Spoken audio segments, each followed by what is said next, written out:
He was their doctor, their confidant, their friend.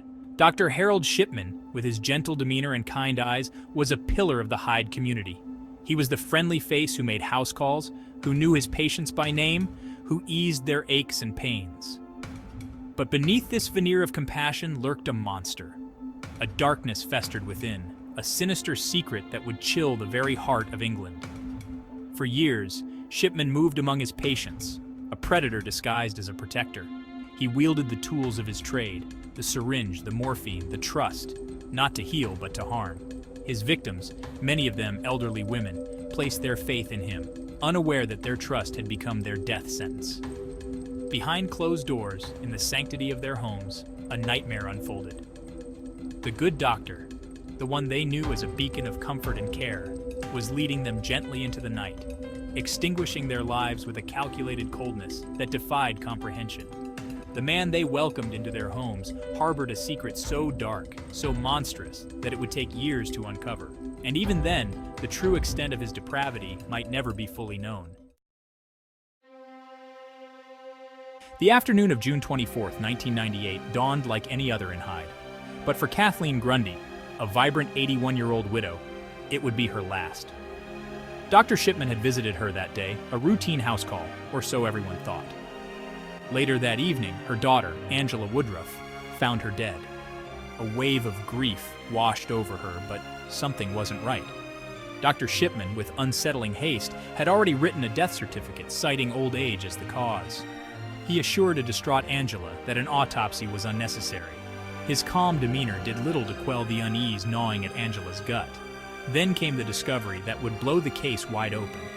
Kathleen Grundy's will had been altered, leaving her entire estate, a significant sum, to Dr. Shipman himself. The audacity of it all was staggering. The more Angela thought about it, the more convinced she became that something sinister had transpired. The doctor, her mother's trusted physician, stood to benefit from her death. The pieces of a horrifying puzzle were beginning to fall into place. Fueled by suspicion and grief, Angela Woodruff refused to let the matter rest. She went to the police, her voice trembling with a mixture of sorrow and outrage. Her mother, she insisted, had been murdered, and Dr. Harold Shipman, the man who had presented himself as a pillar of the community, was the prime suspect. The allegations against Dr. Shipman were met with disbelief. How could this respected doctor, this pillar of the community, be capable of such a heinous act? But Detective Superintendent Bernard Oakes, a seasoned investigator, knew better than to dismiss Angela Woodruff's concerns. The inconsistencies in Shipman's account, the suspicious will, the haste with which he certified the death, all pointed towards a chilling possibility. Exhumation of Kathleen Grundy's body revealed the horrifying truth. Traces of diamorphine, a powerful opioid, were found in her system. The cause of death was not old age, as Shipman had so readily claimed, but a lethal injection. The investigation, now officially a murder inquiry, took on a new urgency. As detectives delved deeper into Shipman's past, a pattern of suspicious deaths began to emerge.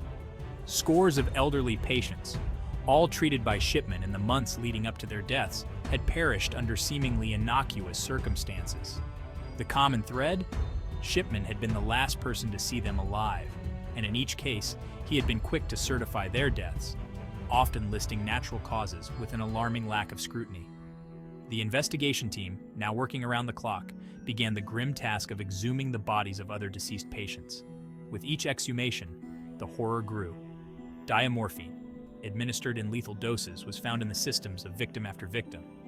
The true face of Dr. Harold Shipman, the benevolent physician, was finally being revealed.